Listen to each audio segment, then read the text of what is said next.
इंदिरा डूडी के भ्रष्टाचार के दाग भाजपा की वॉशिंग मशीन में भी नहीं दुब पाए। चिड़ावा पंचायत समिति प्रधान, जो कि कांग्रेस पार्टी की टिकट पर प्रधान बनी थी, उन पर भ्रष्टाचार के आरोप लगे और अविश्वास प्रस्ताव भी लाया गया। लेकिन अविश्वास प्रस्ताव को गिराने में झुंझुनू के एक नेता का हाथ रहा था। डूडी को जिला मुख्यालय पर बुलाकर प्रेस कॉन्फ्रेंस भी की गई थी और डूडी को भाजपा का दुपट्टा पहनाकर भाजपा में शामिल करने की बड़ी घोषणा की गई थी। भ्रष्टाचार के आरोपों से लिप्त इंदिरा डूडी की कुर्सी बचाने में भाजपा के नेता का क्या निजी स्वार्थ था, ये समझ से परे था। कांग्रेस की टिकट पर चुनकर आई इंदिरा डूडी तत्कालीन विधायक विजेंद्र ओला की विश्वस्त मानी जाती थी। उसके अविश्वास प्रस्ताव को गिराकर भाजपा का दुपट्टा पहनाकर भाजपा में शामिल करने की किस हैसियत से घोषणा की गई, जबकि किसी नेता को भाजपा में शामिल करने के लिए भाजपा जिलाध्यक्ष की अनुशंसा की आवश्यकता होती है। लेकिन उस प्रेस कॉन्फ्रेंस में डूडी व झुंझुनू भाजपा नेता ही थे। ये कैसी विडंबना है कि डूडी के खिलाफ अविश्वास प्रस्ताव भाजपा लेकर आई थी और भाजपा के ही एक नेता ने डूडी की कुर्सी को बचाने में अपनी पूरी ताकत झोंक दी। लेकिन अब राजस्थान सरकार ने इंदिरा डूडी को निलंबित कर दिया है। पद का दुरुपयोग और भ्रष्टाचार को लेकर उनका निलंबन हुआ है। अब अविश्वास प्रस्ताव व निलंबन तक प्रकरण का पोस्टमार्टम करें तो कहीं न कहीं भाजपा भी शक के दायरे में आने के साथ ही गुटबाजी भी खुलकर सामने आ गई है। भाजपा के जिस गुट ने डूडी की कुर्सी बचाने का काम किया, उसका क्या निजी स्वार्थ था, और इसके साथ ही डूडी के निलंबन में जिस गुट ने जोर लगाया उस गुट को भ्रष्टाचार दिखाई दे रहा था, लेकिन जिस गुट ने साथ दिया उसको भ्रष्टाचार क्यों नहीं दिखाई दिया।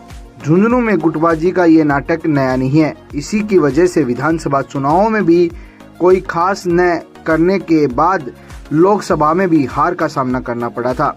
गुटबाजी का आलम इस कदर हावी है कि प्रदेश नेतृत्व भी इससे अनभिज्ञ नहीं है। आगामी झुंझुनू विधानसभा उपचुनाव में भाजपा की गुटबाजी ने विपक्ष को एक नया मुद्दा दे दिया है। वैसे भी इस गुटबाजी पर भ्रष्ट अधिकारियों को जिले में डिजायर करके लाने में भी पूरा हाथ है। निस्वार्थ कहीं भी साबित कर दो कि इंदिरा डूडी ने किसी का चाय का कप भी पिया हो तो कहीं भी साबित कर दो। आरोप भी यही लगाया गया है कि आप भ्रष्टाचार कर रही हैं, इसीलिए ये लेके आए हैं। देखो, ये न आपसे छुपा न मेरे से छुपा। मेरे को भी आप जानते हो, मीडिया वाले भी जानते हैं, जनता भी जानती है, और ये आपका निर्णय है। आप ही इसमें ज़्यादा समझते हो मेरे बारे में कि मैंने पीडब्ल्यूजी जैसे डिपार्टमेंट में मेरे हस्बैंड रहे हैं। झुंझुनू, सीकर, जयपुर 3 जिले अटेंड किए हैं। यहाँ के कम से कम होंगे तो झुंझुनू के भी 100 से भी ज़्यादा ठेकेदार हैं। एक ठेकेदार से साबित करवा दो किसी ने चाय का कभी आज दिन तक पिलाया हो। फ्री में सेवा दी है और फ्री में आगे दूंगी। और आरोप लगाने वाले का साहब मैं मुँह नहीं पकड़ सकती, वो भगवान उनको सद्बुद्धि दे। हाँ जी जी, जो अविश्वास प्रस्ताव था उसको लेकर आप लगातार शुरू से दावा कर रहे थे कि हमारे पास 17 सदस्य हैं, लेकिन 15 सदस्य ही उपस्थित। जी, हम ये मान रहे थे कि जो बबलू जी चौधरी, जिन्होंने बीजेपी के भाजपा प्रत्याशी थे, जिन्होंने चुनाव लड़ा था, उनकी मिसेज ही वोट डालने नहीं आई, तो हमें हमारी पार्टी ने हराया है। ये भाजपा के को लेकर आप उच्च स्तर पर जाएंगे पार्टी? जी बिल्कुल, मैं पार्टी आलाकमान, प्रदेश अध्यक्ष, जिला अध्यक्ष, सबसे ऊपर हाईकमान तक इस बात की कंप्लेंट करूंगा कि किसने ये खेला किया है। आज आपने मतलब बीजेपी प्रत्याशी के घर पे आके प्रेस कॉन्फ्रेंस की है। अगले का मेरे पे कर्जा है भाई, अगले का मेरे पे कर्जा है। मैं कर्जा, जिस आदमी ने मेरे लिए इतना बड़ा कदम उठाया तो मेरा फर्ज नहीं बनता है कि मैं उसके लिए कोई कदम उठाऊं। विजेंद्र जी का भी कर्ज था। बिल्कुल कर्ज था, मैंने बिल्कुल कर्ज चुकाया है विजेंद्र जी का। मैं विजेंद्र जी का बिल्कुल, विजेंद्र जी की वजह से ही तो मैं पहले प्रधान बनी थी, और विजेंद्र जी का मेरे पे बिल्कुल कर्ज था और मैंने कर्ज चुकाया था। हमारी शिकायत भाजपा में भाजपा का आदमी कर सकता है, जो भाजपा के दोनों हमारे आदमी आपके सामने बैठे हैं। बेबाकी से ये बात कह सकता हूं कि भाजपा के प्रत्येक आदमी का काम करने के लिए इंदिरा जी से इस बात का कमिटमेंट है। थे कांग्रेस के हम 10 मेंबर जीत के आए थे। 10 मेंबरों में रोहतास जी ने तो चुनाव जीता, उसके दूसरे दिन ही पाला बदल लिया था। उनकी फितरत है, हवा भी 2-4 घंटे बाद बदलती है, उनको सेकंड भी नहीं लगती है बदलने में। जो मेरी एक पहचान है, जिससे जो बात करती हूँ उसमें खरी उतरती हूँ। आज बबलू जी का हमारे पास कर्जा है तो हम कर्जा सूद समेत चुकाएंगे, पर ये फितरत नहीं है कि आज इसके पास और आज इसके पास।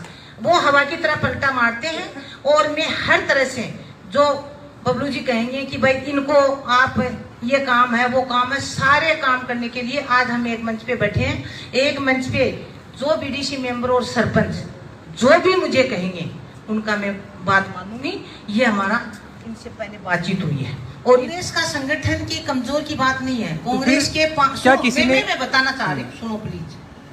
कांग्रेस का संगठन 10 आदमी हम जीत के आए थे और वो लोग उनको चाहिए था, वही बात कर रही हूँ मैं, हरी चढ़ने का। वो हरी मैंने चढ़ने नहीं दी और उसके चक्कर में वो धीरे धीरे करके और अपना रोहतास जी सबसे पहले गए, उसके बाद में एक एक करके चले गए और आज मेरे पास 5 मेंबर थे वो कांग्रेस के थे।